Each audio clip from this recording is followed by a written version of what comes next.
Wake up, gamers, because you're in the Big Think Dimension, the first gaming podcast to self-isolate and sound good.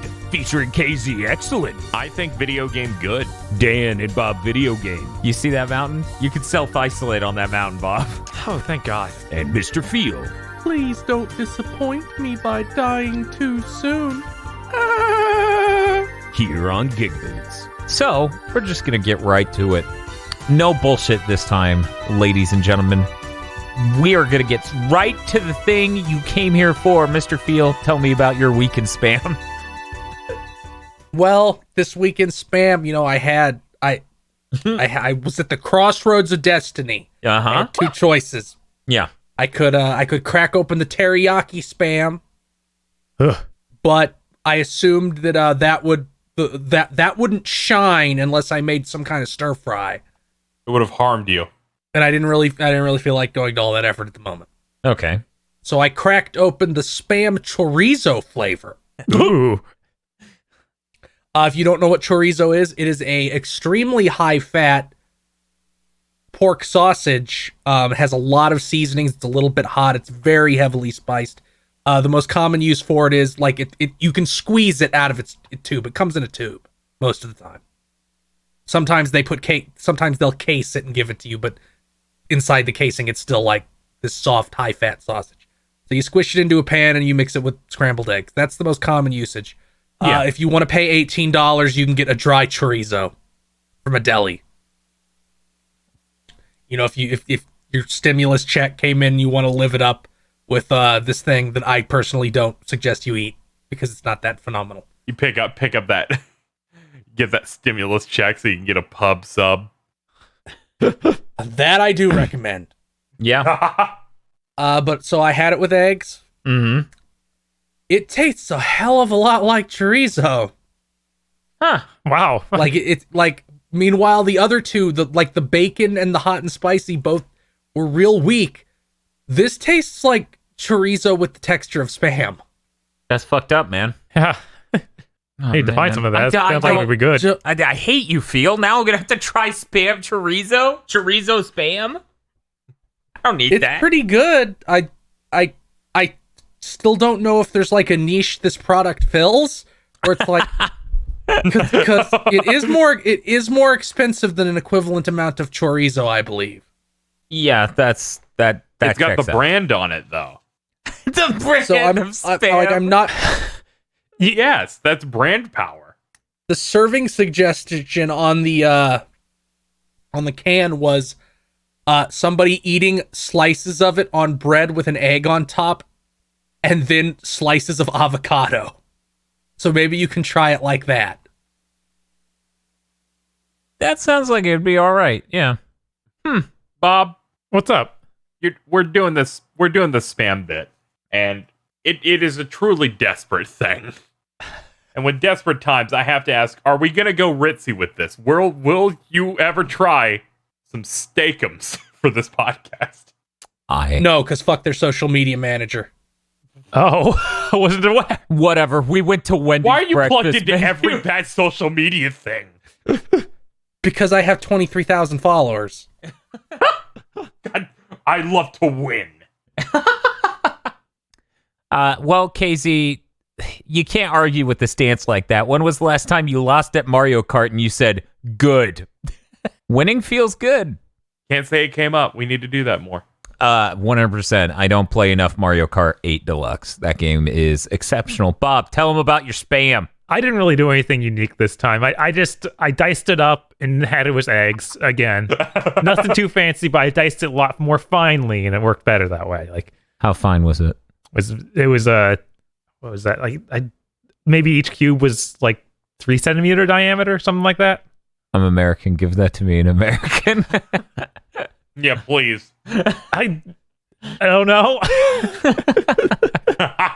I'm going to need you to give that to me in milli-inches. So, I can't do this. I have no idea. I guess that'd be like a that's not Oh a my thing. god. eighth of an inch thereabout cubes. Oh, okay, cool. 1/8-inch cubes. That's the thing people I understand say. that. Bob, you gave me one dimension, though. Were these, in fact, one-dimensional cubes? All dimensions are that. Oh, okay. I wasn't that great with the knives, though, so, it's not perfect. All dimensions are spam. Yes. Got it. Nailed it. I didn't have any spam ventures this week. Disappointing. A little bit. We had other adventures, I don't feel like any of them were super remarkable. I kept shouting at Bob to eat our leftovers because we had some food that maybe wasn't that great, and I tried to guilt him into finishing it off. It was kimchi fried rice. That's fucked up. You're like, please be poisoned. I was like, Bob, you're welcome to have some. And he's like, sure, I'll try it. He comes back with no plate or anything, and I'm like, Bob, where's your fucking plate? You didn't fill your plate, Bob. Dan turns into a grandma. No, you have to eat it all. Why are you doing this? But yeah, no super exciting adventures this week, other than I'm still fast food cursed, as you would know if you followed me on Twitter. My favorite. Being a decent human being is difficult. It is a struggle when I'm clearly cursed. I've been to a Walgreens. I wouldn't say I found any decent human beings there, but maybe that's just my Walgreens. But yeah, that's it for spam talk. We need to get to the real business. Fuck it, Podlords. Yeah. Yeah. Podlords such as Danny Richardson, E. Lee Broyles, 32X when I buy a new one because the audio chip is broken. Bob Profit Video Game. Someone must have played a new release. Yes. Stonks. Dank Mormons. Red Blaze 27. Keyblade Master Jucifer. Suzu Shiro. Emperor Zero. Oh my fucking god. Oh god. What am I looking at here, Shibuya? What is this shit? Oh no, what did Shibuya do? Happy belated Easter from Jesus Key Rice. You T-posed, will I respawn? Jesus Christ, this fucking... I have to keep my head down and keep moving one moment. What is... I don't know what this is a reference... Oh my god. Why is this a reference to this? I'm not even gonna post the picture. Disgusting black creatures, get out of my sight. And it's a picture of fucking Shadow the Hedgehog. They had the Shadow the Hedgehog quotes. That's what we get in 2020. Lady Popcorn. Manny Mo is excited for Half-Jew-Life. Bob, I think this is an implication that we're doing a Half-Life themed month in July. Oh, what? And it's called Half-Jew-Life. Oof. This is rougher than the ones we intentionally do right. Screams. Oh yeah. No. An essential employee who begs you to stop licking your fingers to touch your money, you horrible mutants. I'm pretty sure murder at that. Essential employee, it's 9 a.m. Time for you to take my order. Yes. Yes, Get but valued customer. Maybe the best one yet. Gacti Busey. Oh, yes.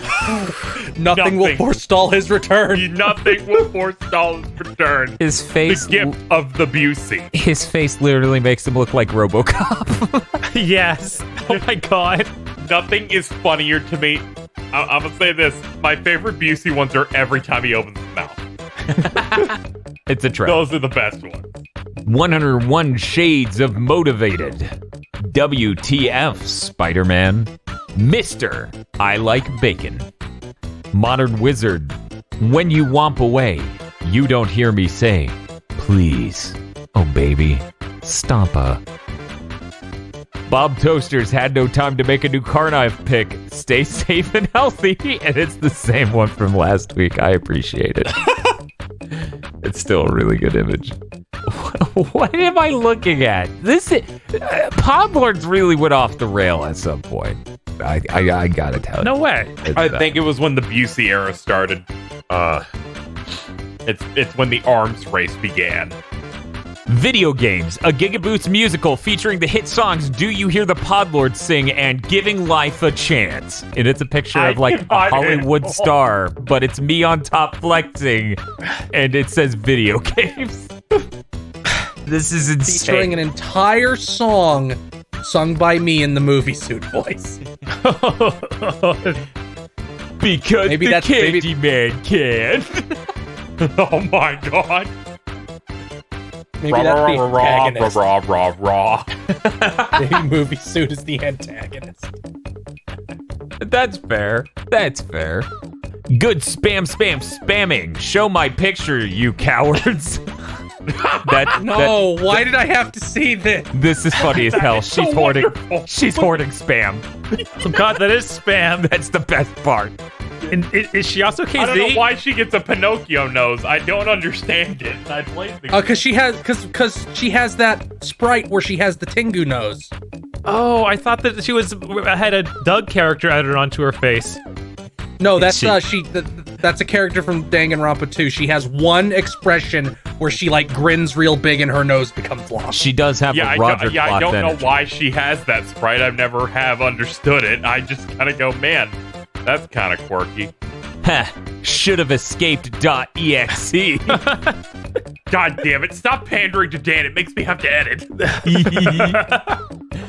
Chase Ray, Cheruby Blast, and Toad Lo-Fi Sky Tunes. Thank you very much to our Podlords who came really early this episode. Jesus Christ. It's almost like we didn't play anything except for one game. Also, thank you, Podlord. I actually did this as a bit to deceive you into thinking I played no games. So I played Ape Escape 2. Thank you, Podlord. Wait, then before- fuck you, Dan. Before you get into Ape Escape 2. Good spamming person. Contact me on Twitter. If you drew that, I may pay you for art at some point. Jesus fucking Christ. I thought you were going to plug our Patreon over at patreon.com/GB podcast, where you could sponsor and support amazing content like this. And while doing so, get extra content like cursed commentary tracks, Armchair Devs extras, where you get to hear the full pitches, and maybe even become a Podlord, just like these fine individuals here. That is patreon.com/GB podcast. There we go. Dan, There is the good old feel I know. leave it to the experts, Dan. The good old feel I know. That is, in fact, a cat with a coin on his head. Yup. So I played Ape Escape 2. I beat that game 3 times within about 30 hours. What? 2 of those were 100% runs because they're necessary to get the full ending. The PS4 trophies of the PS2 version, which is the European version. I immediately went to get all the trophies after we beat the US version on the stream. That dub has some pretty good characters. It still doesn't make up for the fact that it's the fucking Pokemon voice acting team in the US dub, which is really good. And unfortunately, the European version does run at 50 frames per second, which it resamples really poorly to 60. And that looks terrible. So yeah, there's that. I'm hoping that next gen on the PS5, using that variable refresh rate stuff, that I can just play that game and it'll tell my TV, hey, run at 50 hertz, and that'll just work. Because that should just work like that. But I don't know. We'll see. We'll see when we get there. Ape Escape 2. Terrible soundtrack, which is weird because Ape Escape 1 has a fantastic one. The level design is highly linear, which is weird because the game wants you to revisit levels. In Ape Escape 1, levels branch out immediately at the beginning a lot of the times. In Ape Escape 2, they just go deep. Yeah. So what'll happen is you need to catch a set amount of monkeys to beat the level. This will take you 75% of the level, which means when you go back to get the last 25% of the monkeys or whatever, you have to run through 75% of it. Unable to, like, you're just waiting to get to the end.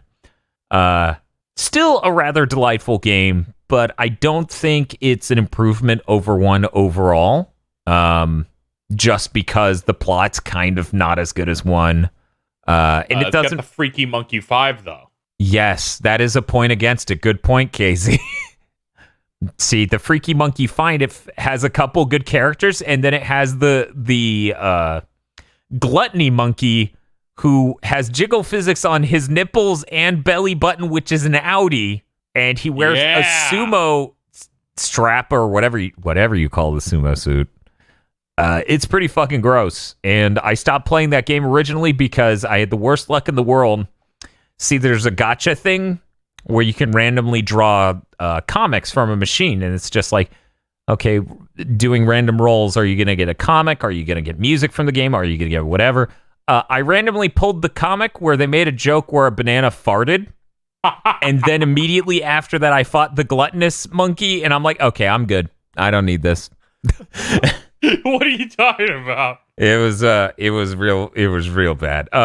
Were you getting horny? Like, what happened? No, it's gross as hell. And oh my God, the Gluttony Monkey's disgusting. It made everyone watching uncomfortable. And that boss comes back twice.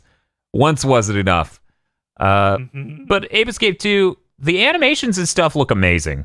And the game's still pretty fun. So I didn't regret playing it through that many times that quickly.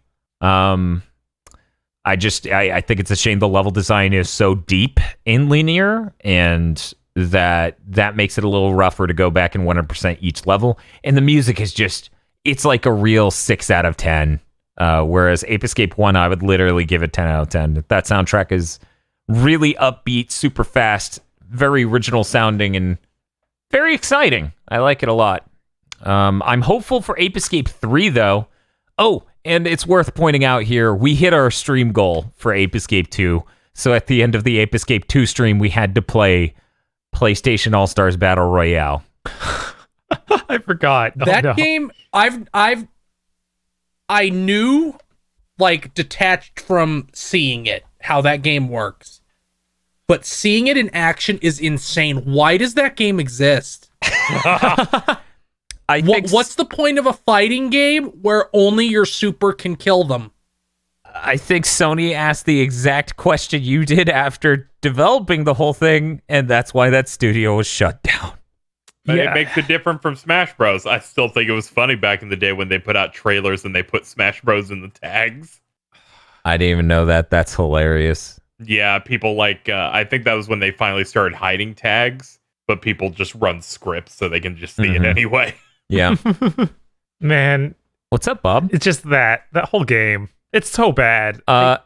One of the more prolific members of our Discord, or at least to the extent of I see them there all the time now, and it has been emphasized even more by them doing this, has changed their profile picture, Bob, to Drake from the ending screen, where he looks like he's made of Play-Doh, has a 6 o'clock shadow, and looks dead. Because everything in that game looks wrong. Yes. Everything. The thought that some tryhard fighting game people came together to make a, quote, good Smash Brothers and made functionally the worst Smash Bros knockoff in history is amazing. Yeah, it's really just insane. Like, how do you get that many fighting game people together and they make that? I mean, there was that Konami and Hudson Soft one that never came over that we played for Castlemania. Yeah. That's way better. Yes. There's Onimusha Blade Warriors. That's way better. There's DON, which is Dragon Ball One Piece Naruto.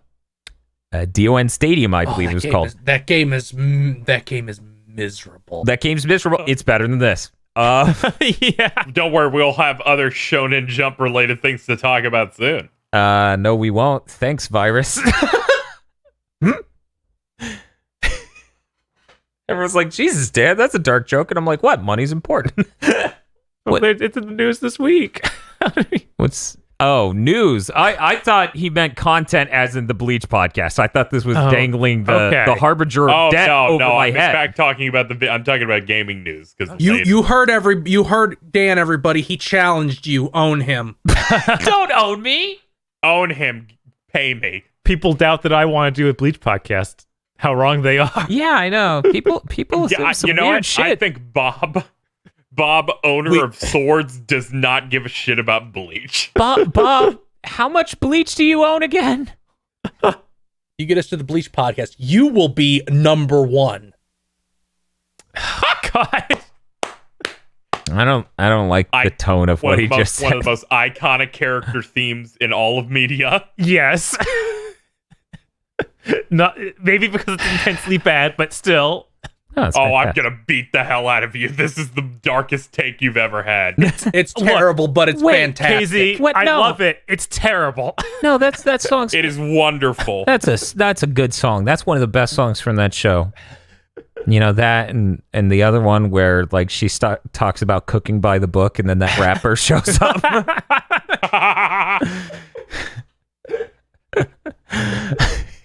Anyway, okay. Bob, did you enjoy our PlayStation All-Stars Battle Royale? No, that game's bad, but it's good to show it to people. It's good to show it to people because most people cannot fathom how bad it is. Right? It's like this new level that nothing else hits. It was like we came up with freaky Nazi science. Doesn't have Dante in it. It does have Dante. Yeah. It also has It also has Raiden. Fat Princess and Cole and Evil Cole and a Big Daddy's from BioShock, but then the BioShock level is from Infinite instead. It's very smart. We have to go. We have to get out of Please, here. I'm begging you, news. But then you played Mega Man. I'm not going to talk about my Mega Man escapades until they bear fruit, so Okay. we're going to move on to news. Hey, Bob. Hey, Dan. I noticed you have some very important news that you totally typed into this document yourself. Yes, I did not take this news from anybody. Nope. Would you like to read your important news that you brought for these hungry viewers? Yeah, Bob, read my news. The Resident Evil 4 remake is in the work, according to reports. So, rumors, of course. Yes. Mm-hmm. Who made this report? Oh, no, who did that? I forgot. I read this beforehand and then lost it. Do you remember, KZ? The video, I believe it was the Video Game Chronicle. It's the one that also did the Mario one from a couple of weeks ago. Okay, that one. They did the Mario? Yes. Yeah, they did the Mario swing. Yeah, But it's Super Mario. There we go. targeting 2022. It's being made by M2, which I think most of us guessed was going to be the thing they were working on. That was the bigger Resident Evil project we talked about last week. Yeah. Yeah. And Shinji Mikami was approached to direct it, but he declined because he had previous engagements with Ghostwire. I assume he's still roped down to Tango. So now we need to have this conversation, I guess. That is the worst decision in that man's career. I assume that he's in some way that he just cannot leave it. It has to be that. Like contractual obligations of some sort are preventing him. This I did report not also know had the that tone of he M2 was specifically named after Mikami and the other person who's there. Yeah, I think we talked about that when it was mentioned or first announced the name of the company. It was like, oh, that's weird. How bizarre. It's also I'm sorry, Shinji Mikami. The last Resident Evil 4-esque thing you directed was The Evil Within 1. Yeah, not so good. I'm a little bit relieved. But yeah, I'm excited for this. I think Resident Evil 4 is a great game, and they could probably with Resident Evil 2 and 3 remake being as good as they are, I feel like 4 has all sorts of expectations, and it could possibly hit them. I'm excited just because, according to Phil on prior Big Think Dimensions, the Resident Evil 4 remake either gets a 0 or a 10 from him, and I'm very excited to find out which. Yes. Yes. So I saw a really funny tweet that was kind of making fun of how RE3 remake went and trying to relate it to how they could do 4 with the same setup, which would be Chainsaw Man will be a single boss fight. Village Chief will break through a wall and be a set-piece chase into the farmhouse. The island gets cut. The escort missions are cut. El Gigante is just a runaway set-piece. Leon will dual-wheel rocket launchers. The game will take 90 minutes. Sounds great. It's real funny how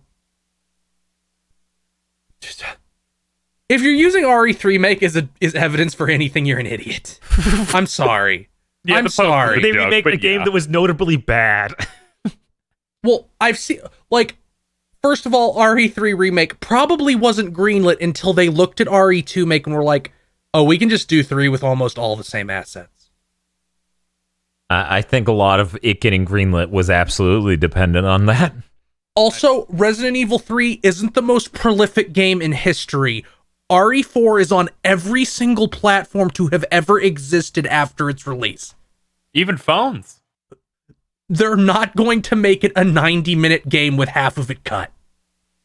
Please be rational for once. If you cut the escort missions, maybe that's fine.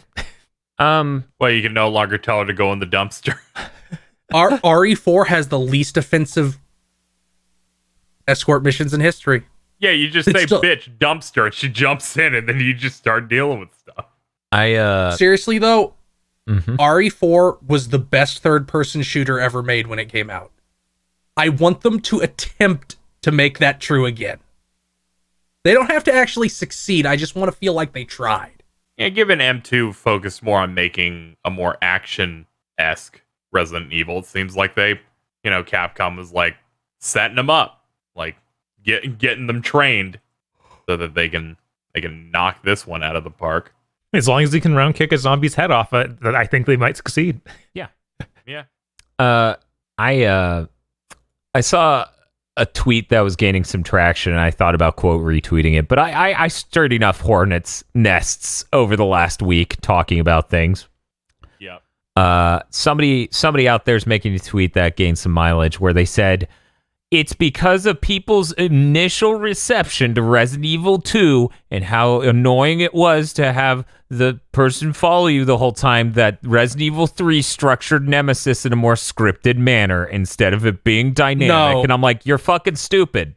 You're literally fucking stupid. Look at that game and tell me how the fuck you fit a simulated random event across the entire thing when the narrative is tied to Nemesis. Also, the level layouts. Yeah, exactly. That's what I'm talking about. Yeah, the reason that he doesn't follow you for as much is all the areas he could have, they cut. Also, not only that, you fucking own him to a huge extent, which causes him to do stuff. You can't just have him show up and be perfectly normal first form. Also, Nemesis clones. Mr. X is pretty much the most dangerous an enemy like that can be and not be scripted. Unscripted Nemesis would make that game unplayable. Like, unscripted you Nemesis could not achieve things. He's a nightmare. He's meant to be. Yeah. It's just really stupid, and I'm literally shocked that someone could make a long tweet thread that shows that they have no understanding of the level design of that game and thought within a year, because based on the first week of people reacting, not everybody, but just these negative people reacting, they completely redesigned the game to be more scripted and less random and dynamic. That's stupid. You're stupid. Moving on. Crisis Remastered is going to happen. It's been announced for the PS4, Xbox, Switch, and PC. I'm not sure why PC needed, but they're remastering it with...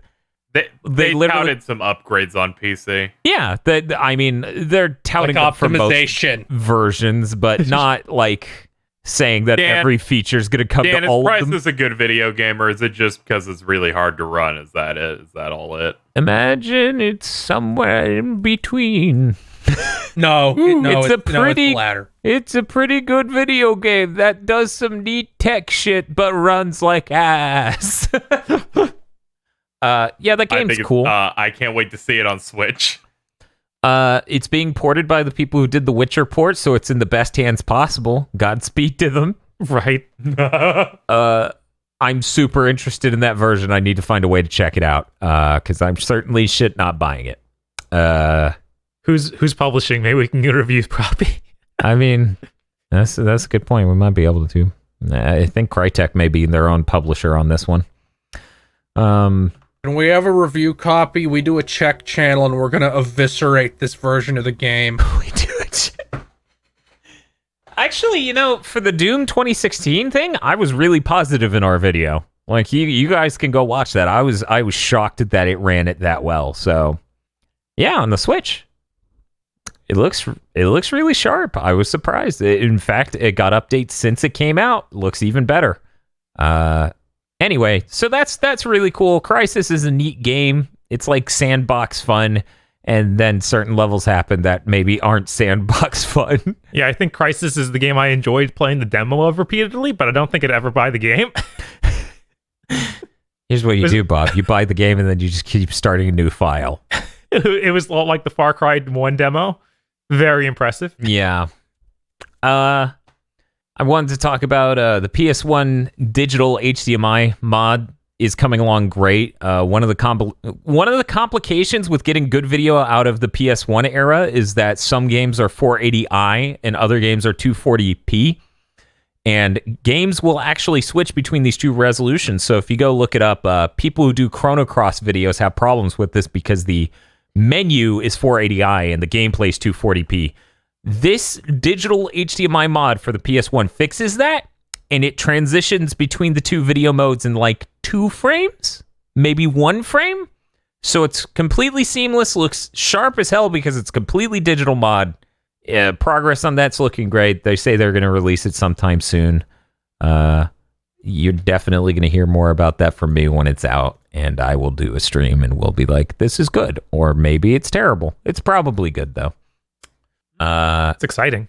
It is, honestly, because man, there aren't that many games ruined by that, but man, it sucks when they are. Yes, because you could just never do content with it because you'll lose the video signal and you'll just be staring at a black screen as a zombie eats you, like in our Resident Evil 2 N64 stream. Yeah, I'm just thinking about playing the bouncer and how cutscenes would just make it shit. Yeah, and that's the end goal with all these digital mods and stuff. Like the PS2 HDMI mod is the thing they're going to be working on next after this. So you bet your ass that's going to get a lot of usage out of people because, man, it sucks when the PS2 is like, here's a cutscene. You lost a second plus or maybe multiple seconds. Who knows? Anyway, so Bloomberg had a report on the PS5 and confirmed some stuff that I've been saying. So I'm going to read it because not only is it news, I'm right.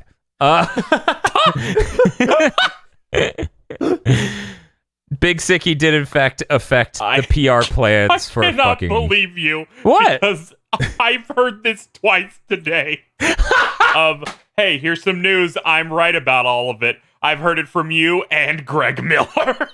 Yeah. Look, even a broken clock. Anyways, so Big Sicky affect the PR plans for the PlayStation 5. Apparently, the DualSense was completed, and they started sending it to developers, Bob. Yeah. And they were like, this shit is gonna leak. We need to announce this ASAP. That makes sense. So that's why they announced it the way they did, which makes perfect sense. Sony leaks shit all the time. Not surprising in the least. What else? They announced that the estimated shipment numbers are between 5 and 6 million launch units, which puts it at best 20% lower than the PS4. But they're also announcing, which Sony didn't announce, this part is, all of this is insider info coming through Bloomberg. The price that developers are anticipating is somewhere between $500 and $550. So in a year where, the Big Sicky happens and supply is constrained, I feel like that's going to be counteracted by the higher price point. So I feel like it's going to be restricted, but because of all these other factors, it'll probably still be a steady supply, quote, quote. Because disposable income from people is going to dry up somewhat this year. Going to next year, it'll probably be fine. Plus, this is allegedly, a whole $100 more than the PS4 at launch. Unless Sony wants to attempt to kill Microsoft. I honestly still think that's on the table. They can go $450 or $400. It's just how much do they really want it? I'm really curious to see how much of the stomp down this chin was Microsoft's trying to take your rights, or the just being $100 more. Yeah, I mean, whatever. In the end, if Sony wins, it just means that Xbox once again had bad messaging. Yeah, it's bad messaging. Ask every journalist who's a fucking idiot. I did a poll on Twitter asking people what they thought was the reason that the Xbox One X has sold so drastically worse than the PS4. I'm going to pull that up real quick because I thought it was interesting / a little insane. So there were 4 options people could select from, and 575 people replied as of this recording. The options were first-party software, launch policies, inferior hardware, talking about the original launch of Xbox One and the S model, and a combination of these. I would have had a 5th option that said something else, but I couldn't, so I told people to reply with messages. There were some. Bob? Yeah. Out of 575 votes, 0.3% said inferior hardware. So when you tell me... Yeah, no, when I thought that too, I was like, 0 people of these 400 have not voted for that? So if one guy finally did, I guess. 2 people have voted. That's how that math works out. I'm pretty sure. 2 people said, hey, having inferior hardware, that was the problem. The Xbox Series X solved that problem. It didn't solve first-party software, which is 37.2%. Because there are no exclusives built up from the ground floor, and most people are not really interested in what Microsoft's selling. Like whether or not individuals are interested in the next Gears of War, by and large, their first-party stuff isn't doing well. Bleeding Edge says hi. Launch policies, luckily they haven't announced that the Xbox Series X reports you to the CIA or calls into the mothership every hour like they did with the Xbox One, so that's fixed. And then there's the bottom option with 49.9%. So basically half of the people who replied to this poll said a combination of those factors. I really don't. How are we feeling? The Xbox One X is the worst selling SKU of the Xbox One, and the Series X just seems like a continuation of the notion of the design ideas behind that. But then the Xbox Series SAD might be selling, or the worst selling. It might have sold even worse than the X. Bob, that one's called Xbone SAD. Oh, I'm sorry. You're right. There's no series in that one. So I don't think things as they currently are look very good for Microsoft. When Sony can announce a controller and it gets an unbelievable response on the internet, and Microsoft's like, our controllers are already perfect. Some people agree with that. But regardless of whether or not you agree, there's no excitement there about the controller. You can't be excited for something you already own with the share button. Anyone who's that excited about the share button scares me. I'm excited about the create button. Honestly, I'm not sure how many people listening to this podcast or on this podcast is familiar with it, but years ago, NVIDIA, I think it was 3 or 4, NVIDIA came out with a thing that plugs into the drivers on PC. And in games that enabled it, they let you use a feature called Ansel, where you could do insanely high-end photo modes. Like I did. I tried that with Final Fantasy 15 once. It allowed you to take like 32 megapixel photos. Yes. Like What? It's nuts. It's a really cool feature. Some of the rumblings are that maybe that's what the create mode is. It is the photo mode button. Huh. Oh. If that just worked on PS5 games, then they win. Man, That's powerful. what if, People like, love will photos. text boxes just be floating in midair? That'd be really neat. Wait, what? Well, like a game with text boxes and stuff, would they just be floating in midair if you pulled the camera around? Like that'd be incredibly neat. That would be. I assume since it would be an API that it would just like the game dev would know, hey, they've triggered this, so we need to enable that mode. So they would get to do what they usually do, you know? Mm-hmm. Like whether or not they enable it, whether or not they disable it, that's all up to them. I really want to know what the create button does for sure. Last bit of news in this Bloomberg report. This is the fucking most insane phrasing ever. The PS4 Pro and PS4 may get a price cut. Hey, Bob. Hey, what's up? If I told you that the PS5 only costs $100 more than the PS4 Pro, Uh-huh. what level of brain spider would you need to have currently dormant in your skull to make you go, PS4 Pro? That's where it's at. Yeah, people are crazy sometimes. But yeah, no. Anything to save $100. Yes, anything like, oh man, for $50 extra, I could actually get the next generation. No, I don't think so. They're trying to cheat me somehow. That's true. They never have any games at the start. How many times I've tried to lock someone into a bigger hard drive than nothing? It's like, you will get this home and not be able to do anything. Are you sure? Yes. Yes. You're like, okay, sir, I just need you to know the arcade edition has no storage, and you just bought Grand Theft Auto 5. Are you sure you don't want a hard drive? Yes. They come back. You didn't tell me. Yeah, I'm sure. Yes. Bob, yeah, all of that. Bob dealt with plenty of that, I'm sure. But that's all. The most insane retail person I ever dealt with was somebody who claimed to my manager that I had promised to call them personally when something went on sale. Wow. I walked a lady through her receipt 7 times, explaining the math, even busting out a pen, printing a duplicate, and then drawing lines between the various BOGOs to explain how the price arrived at what it arrived at. And she would not be convinced that I didn't somehow convince my register to rip her off. She then stormed over to customer service and demanded to talk to a manager who did the same thing and went, "It's rung up correctly. We don't know." He explained it. We've explained it. Go away. KZ, we need to get out of the customer service zone. Can you tell me about press sneak fucks this week in gaming news?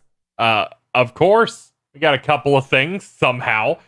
First one, earlier in the week, press sneak fuck Jason Schreier posted an update on the Rockstar game situation, where it was last year. He posted about the bad working conditions over there, and it blew their ass up quite a bit.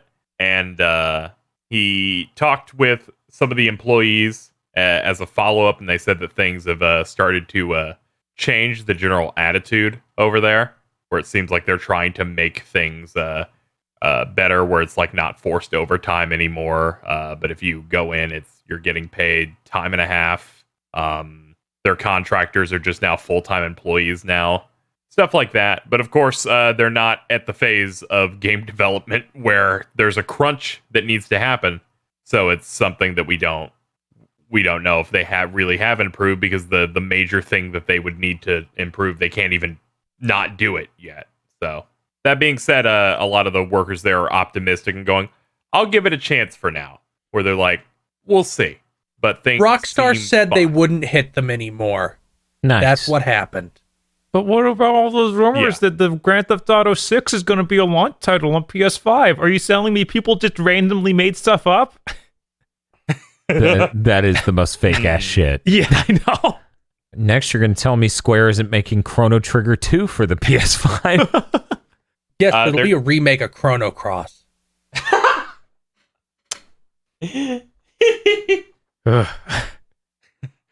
There's somebody responsible. We can't say those. The other Jason Schreier piece of news, of course, is he announced as of today, the day we're recording this, he is leaving Kotaku as of Friday. He cited in his thing it's basically that Deadspin shit that came out where they're the higher ups at, I believe it's Go Media, who owns like all of those sites, told Deadspin, hey, talk about sports, stop doing this quirky shit. And they said no. And then things started getting removed and people started leaving, either by getting fired or just leaving themselves. And he's like, yeah, this shit sucks. I'm done. Aside from that, he said he's still doing stuff. A lot of people are just assuming he's going to join what seems to be doomed. So I wonder if he will, that Washington Post gaming news site. That is going to happen because Washington Post wrote an article about him leaving Kotaku, which is bizarre. He also did a spoiler cast with one of them for Final Fantasy VII Remake at the Washington Post. It's really good when the main thing you're known for is reporting on employee abuses and you go to work for Jeff Bezos. Yeah, it's pretty weird, huh?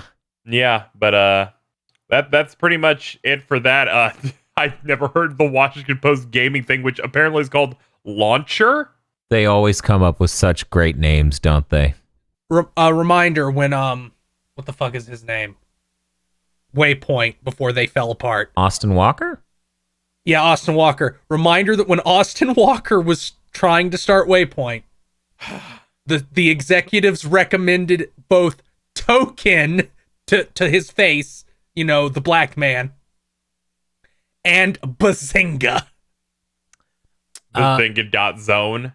I'd like to note that Jason Schreier is going to keep doing a podcast with the other people that were on the, I believe it was called Split Screen Podcast over on Kotaku, but it's not going to be for Kotaku anymore. I expect that most people will not listen to it ever again. Name recognition is very important. Yeah, I believe his new podcast is like Triple Click or something like that. All these names are so fucking bad. Yeah, that's you can't always be like us. Yeah, no, it's true. But Jason Schreier isn't the only person leaving Kotaku. Everybody will soon when it's shut down because I don't know if you guys know this, but Geo Media is run by Great Hills Partners, a private equity firm. Oh, and no. ad revenue currently at 0.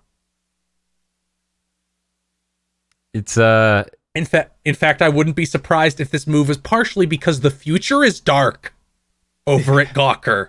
Yeah. Even looking at it, all of the relevant people, I would say that I know worked there are gone. Like the only other person that did like reporting work left. Jason Schreier left. Tim Rogers left, which was the shining star they had in terms of video content. What about Mike Fahey, who once ate 14 pies for an article and has a tattoo of Jazz Jackrabbit on one arm and Etna from Disgaea on the other? Oh, he sounds very cool. Do you think? Oh my god! Do you think we're gonna get a? Why the Etna tattoo, dude? Come on!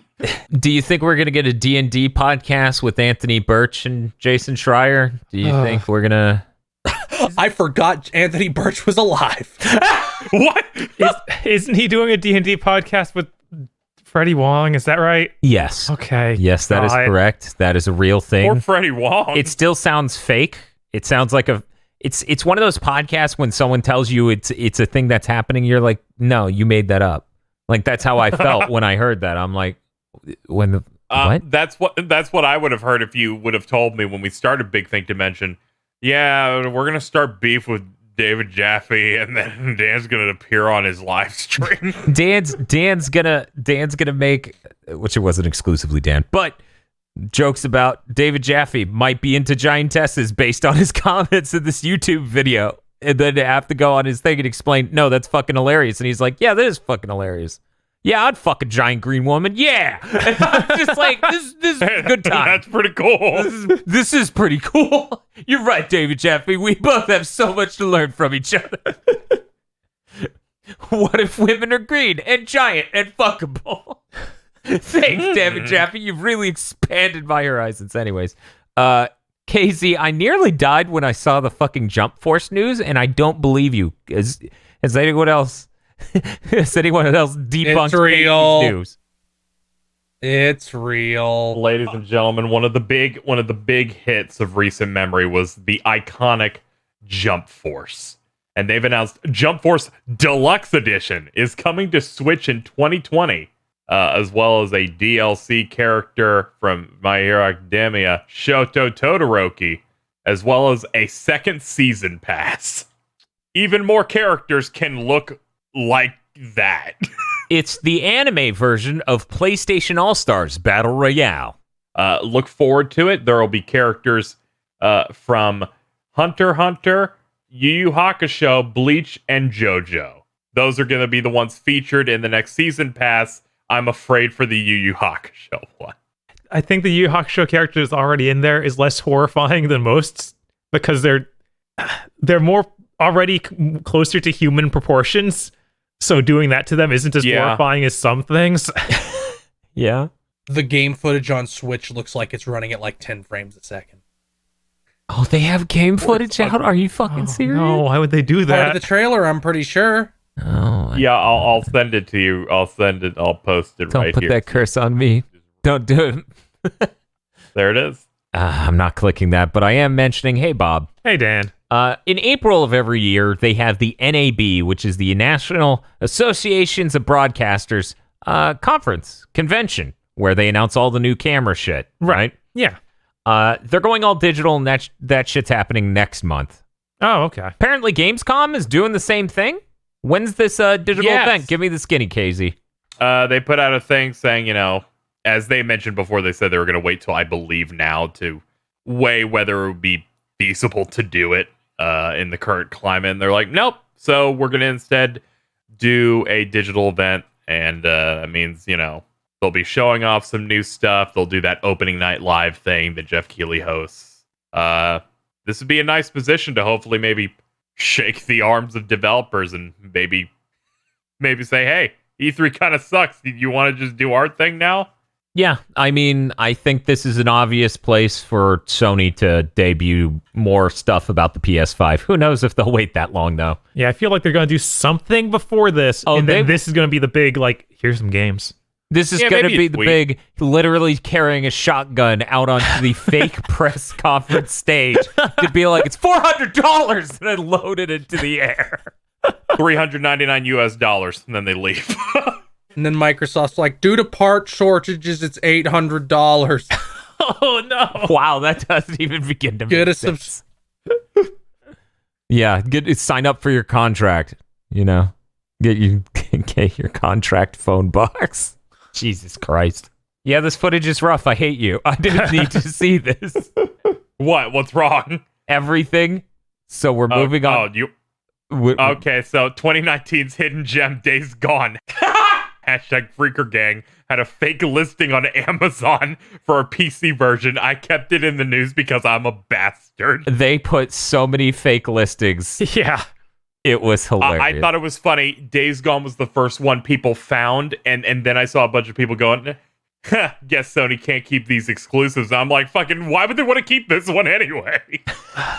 Guys, I'm looking at that trailer for Jump Force now. Yeah. I didn't know what I didn't know what Hunter x Hunter character they put in. That's horrifying. Yeah. Ugh. No. Wait, oh god, I just saw Majin Buu's teeth. That's enough. Bob, are you telling me that series isn't called Hunter x Hunter? Yeah, I might no, be saying it is that. Hunter x Hunter. Huh. It's funny because every episode title is like words with the X in them.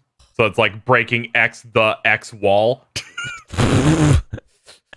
And you're like, this is fucking dumb. Phil, do you have new? That is what I'm like. Office Create, the company that owns Cooking Mama, is suing Planet Entertainment, developers of Cooking Mama Cookstar. Planet Entertainment ignored requests to make a game that was good and also attempted to release a PS4 version that their contract did not include rights for. So Office Create is saying, we are pulling its license. Please do not sell it. To which Planet Entertainment has responded, fuck you, we're going to fight us. So I assume Planet Entertainment will no longer exist in a year or so. They made an official fucking statement about it where they're like, we're here to shed light on the mystery. Creative differences arose as Cooking Mama Cookstar was near completion that were outside the scope of our agreement. But by contract, we're fully within our rights to do it. And they say some shit like, we have no ill will toward the IP owner, but we're going to keep selling this through our website. Wow. Because no retailers will take any more. That is hilarious. They're going to be destroyed. Yeah, no. This is the funniest story this gen. Company cannot hire a lawyer to read over a contract. They're dead. I like that this has the tone of a guy who works in an office building and has been upper deckering the toilets for months, and he's coming out. He's like, I'm a vigilante for justice. And you're like, no, you're just an asshole who keeps shitting up the place. Fucking cut it out. Apparently this publisher fucking works out of a random house or building in Minnesota. Sure. Somehow have the license for every Wii shovelware game and Cabela's hunting games. Huh. All right. Battle for Bikini Bottom Rehydrated, the game I was wrong about, is out June 23rd. I didn't write that. No, I wrote that. Yep. I saw that new trailer. Looks all right. They have like a multiplayer mode in that now. Kind of weird. It looks like we wanted to do the Spyro Crash thing, but did not have as much money as them. Yeah, that's what I expected. And finally, via leaks from a leaker whose name I forget, but has literally always been right, Ultra Instinct Goku will be out mid-May. He will also have a manga color available, which everybody might be getting. It's that part wasn't clear. That could be neat. Also, he will have a dramatic finish with Kefla, presumably where he slam dunks her into a kitchen. Yeah, but the way he does it is really cool. I assume he's just doing that thing that Cooler did in that one internet video from Show You Mama. Where he does the 3-hit combo and then throws her into a bed. You got to be stopped liking my tweets like this, and we're gonna end up like this. Oh man, I'm really excited for Ultra Instinct Goku. Yeah, that's going to be really cool. It will. We're idiots. I almost did it too. Yes. I only just barely we stopped are, myself. absolutely. Yeah. I blame the brain damage It's from that time really long spoiler cast. It's that time of the week. Time to retweet the tweet. Yes, Bob, please retweet the tweet. Complete the prophecy. Just like Ultra Instinct Goku will complete my prophecy of I need at least 8 Gokus. Yes. When's Turles? Yeah, when is Turles? I like how he's the worst Goku clone, but sure. He is the worst, but man, sometimes you just want every Eevee. I mean, look at At him. least he had a good movie. He could do a special move where he eats one of those fruits and then gets real big. What's up? What? What? It's very cool. They make their very first DLC stage for Dragon Ball FighterZ as the Tree of Might stage. That would be cooler than the movie. Like, that setting is amazing. Is it the first? Because I'm pretty sure that we had like the space Coliseum thing. Oh yeah, we got the Coliseum, so that was new. Yeah. Yeah, I thought that was like free or something. I meant like a paid place. I'd pay for the Tree of Might. Sure. Yeah, Fuck course. that. It's one of your favorite Dragon Ball movies. Let's get the Metal Cooler Planet. That's just Namek. Yeah, But that's no. Namek. No. You need the metal shit. You need to be Yeah, in the midst. from the Big Getty Star. Yeah. But we get both of that bullshit before Kame House, and everybody gets super fucking mad. Fuck them. The polar or the North Pole from what was it? The World's Strongest. Yes. That'd be The pretty strongest guy in the world. Oh yeah. You gotta stay legit. Bob, the Japanese title is Dragon Ball Zeto, give me back my strongest Gohan. God, I thought you meant like the Arctic from the original Dragon Ball, where there's fucking muscle towers there. I thought he was that was referring cool. to the Arctic zone from that other Dragon Ball movie. What's it, 13 and 14? apparently- Super Android 13. Yeah. Oh my god. Yeah. That one. Apparently Kakarot's getting a fucking card game. Oh, yeah, I forgot to mention that. I actually brought this up on Twitter. They're adding You were a like, why are card they doing game this? mode to Dragon Ball Kakarot. And I'm just like, why are you doing this? You have so many bad Dragon Ball card games. Why did you have to turn this bad Dragon Ball game into a bad Dragon Ball card game? Excuse you, I enjoyed the Game Boy classic game Dragon Ball Z Legendary Super Warriors. I feel like there's a lot of things that need patching in that game. How did this show up first? Spiders of the brain variety. It's okay. They're also adding a Beerus boss fight that apparently they can rarely beat. So I'm like, that's because he's exciting. level 250. Because when you beat all the content, it's like and you will be around level 100 when you do all the content. It'll be like, now you can grind forever. You're making this game sound more and more not appealing at all. So, okay, guys. I really hope Vegeta can get Super Saiyan God Super Saiyan, though, because he gets cucked in Kakarot, because forms are like a thing on your... They magnify your stats. Like, Super Saiyan 2 gives you 150% stats. But that's the highest Vegeta gets, and Goku gets Super Saiyan 3, which is 175%, and Gohan gets Ultimate Transformation, which is 200% stat. Ooh. So Vegeta's all the way at the bottom. Other than Piccolo, but why would you play as him?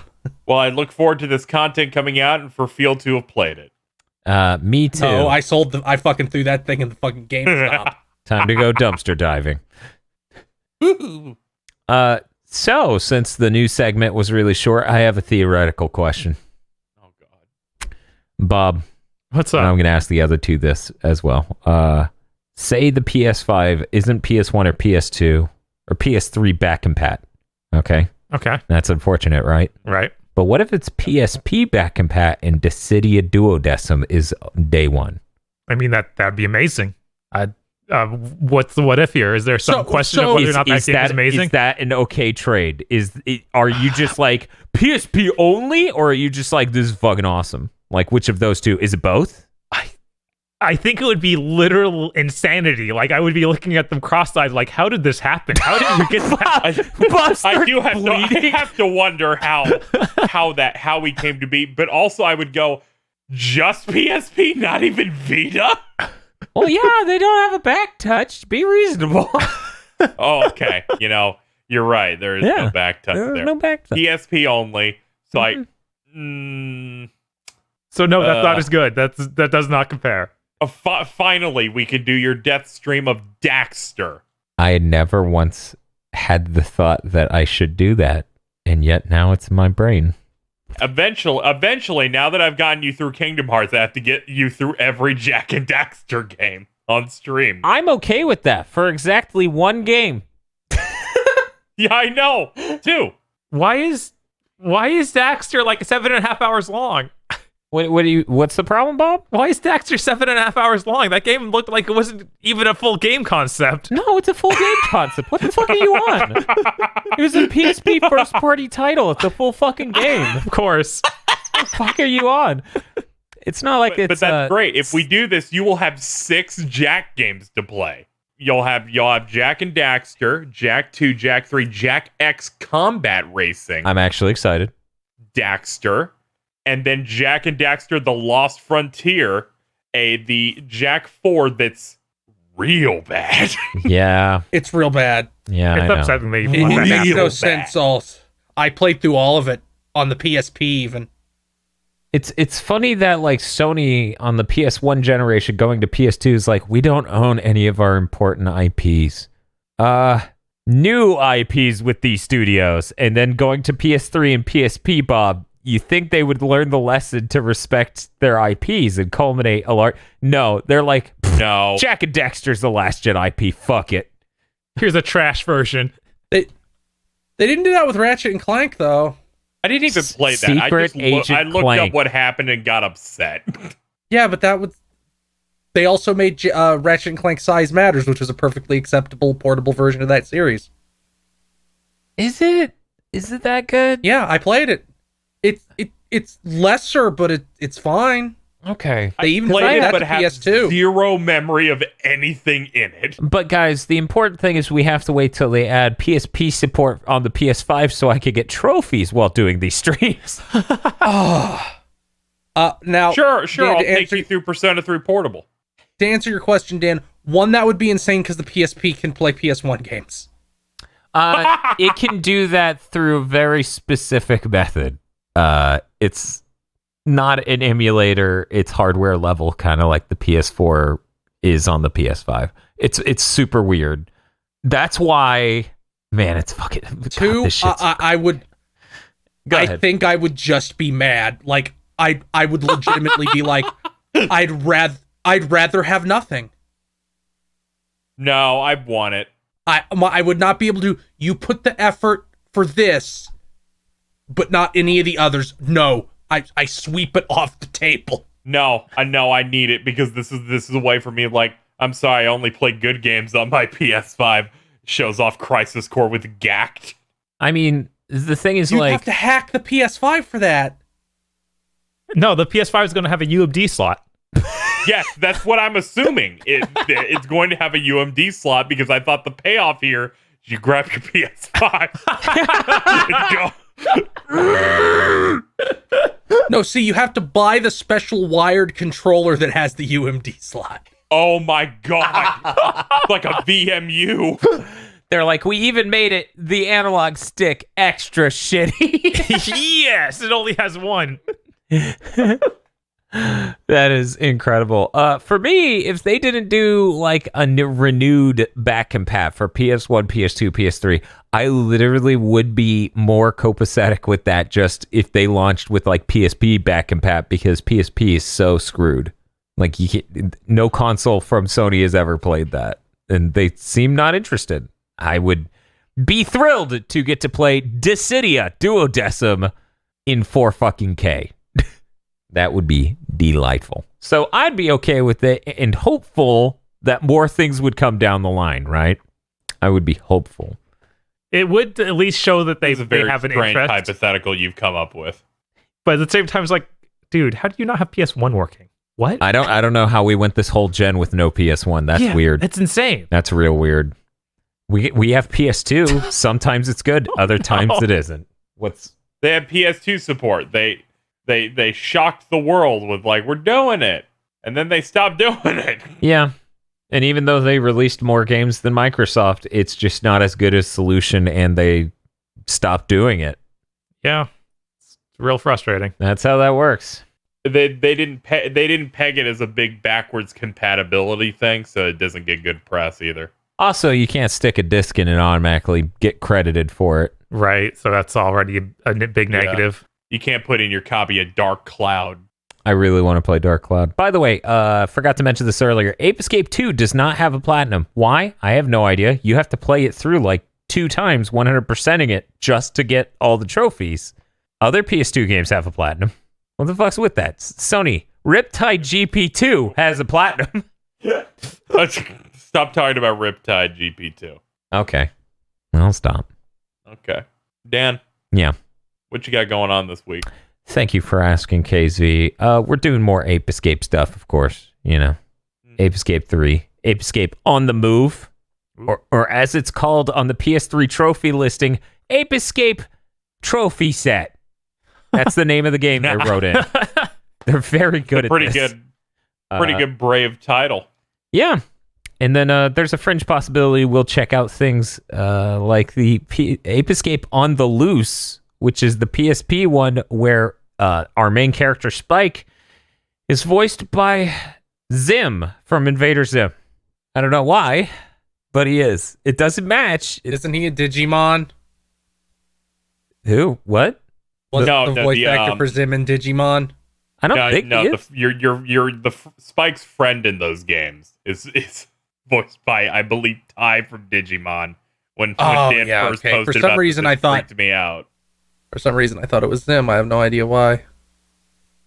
But No. yeah, we may check that out. I don't know. But that's about it. What do you have going on, Casey? Continuing to upload the FF7 remake stuff, and alongside other Let's Play stuff. I guess I'll just stream a bit more. Just chilling out this week, because kind of transitioning through stuff. Maybe I can finally edit that Mondo cool I've been sitting on. Yeah, I'm sure they would appreciate that. Mostly because I thought about, man, when are we gonna watch that thing? And then my brain, after a few minutes, went, wait a minute, I have watched it. We've recorded an entire podcast about it. And then I went, oh, yeah, that was a good episode. Yeah, it was a good episode. It was a really good episode. Yeah. Hey, Phil, what do you have going on?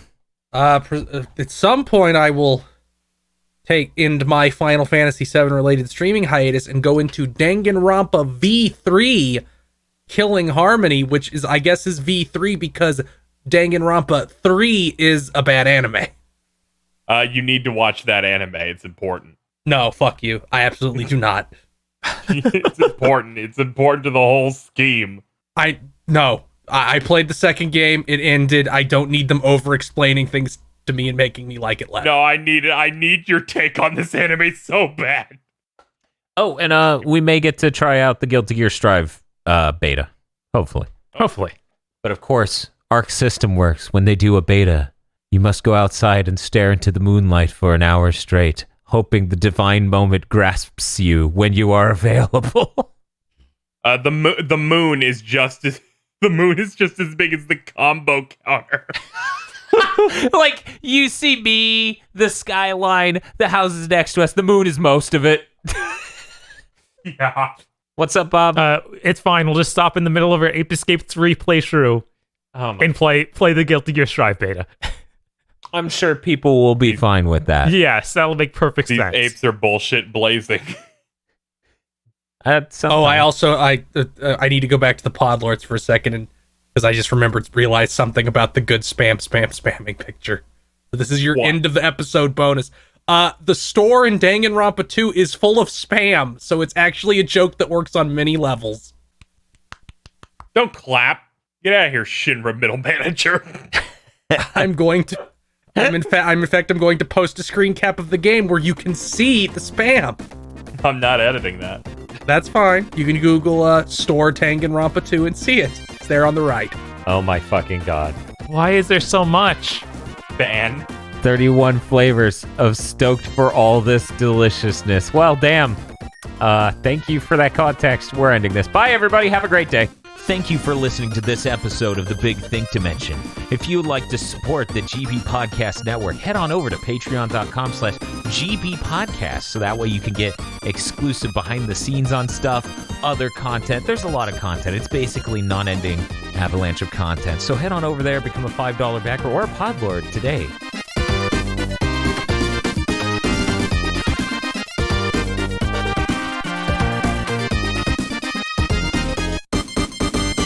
This GigaBoots video was brought to you by the arcane powers of our executive producers, Esme, Nicholas Cameron, E. Lee Broyles, Starfalcon, Spaceman Spiff, Danny Richardson, Red Blaze 27, and 32X Wen. Thank you very much to our powerful executive producers. And also these guys. If you like this video and want to lend us your power, head on over to patreon.com/gigaboots today.